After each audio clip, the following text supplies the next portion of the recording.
A pope dug up and put on trial. After his death? How is that even possible? This is the story of the most macabre trial of the Middle Ages. The story of the Cadaver Synod begins in the 9th century, a time of instability within the Church.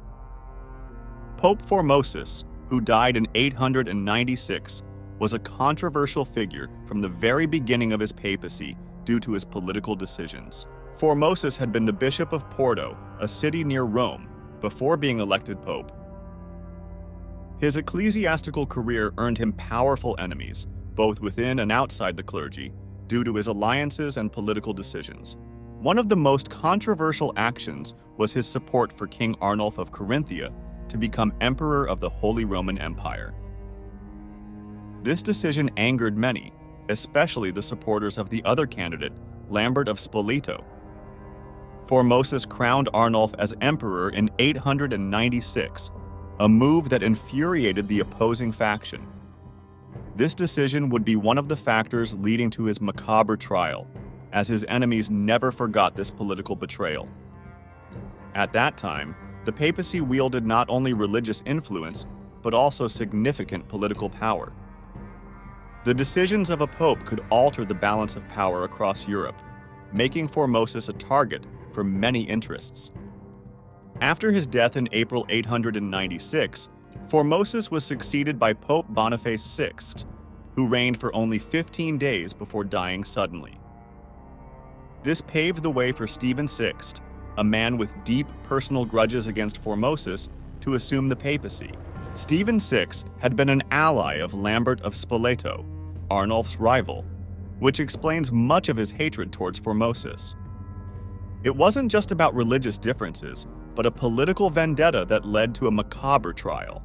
In January 897, less than a year after Formosus's death, Pope Stephen VI ordered his body to be exhumed.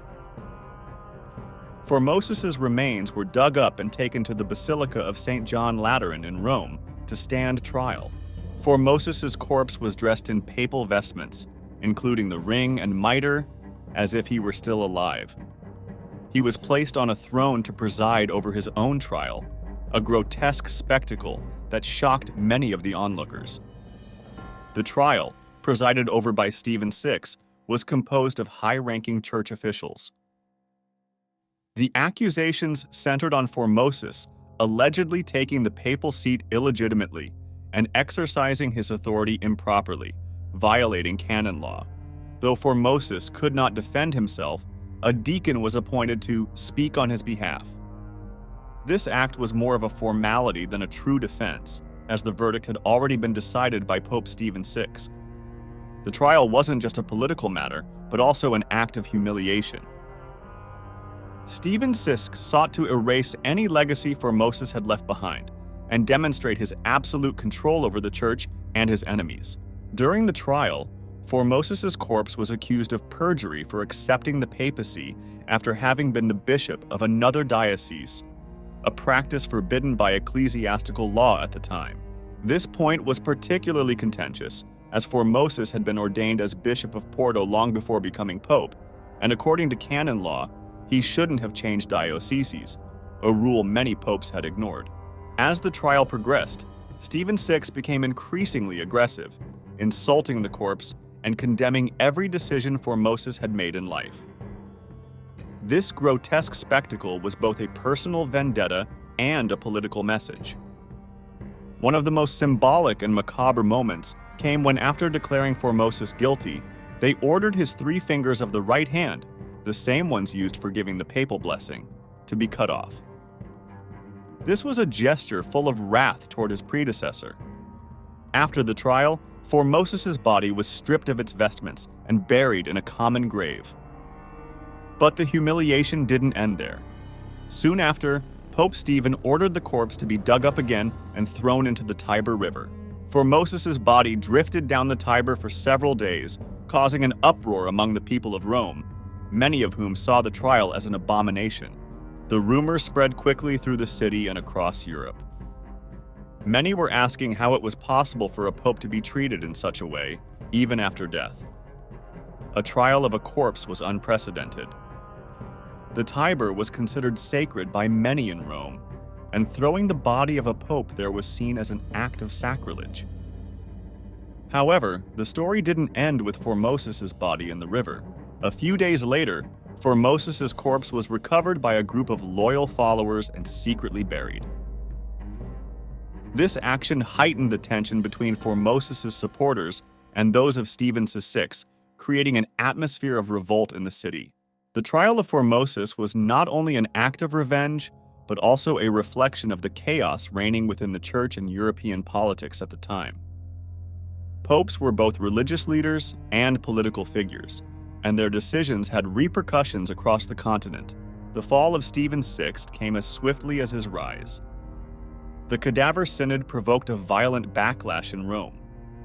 The citizens were outraged by the public humiliation of a dead pope, leading to an uprising against Stephen.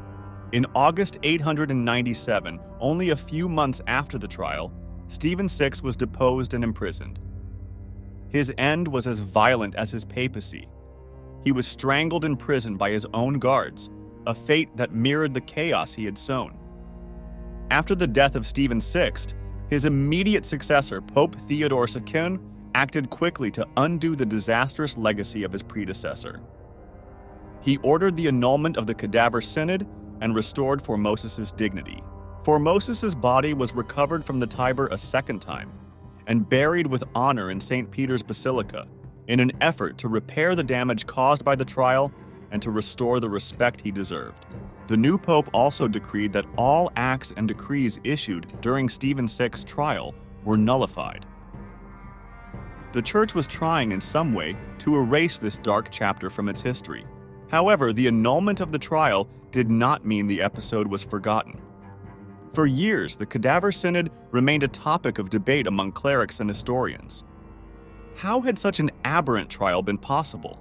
Formosus's trial is a clear example of how politics and religion were deeply intertwined during the Middle Ages.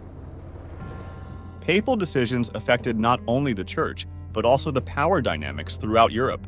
The tensions between various political factions were so great that even a dead pope wasn't safe from the vengeance of his enemies.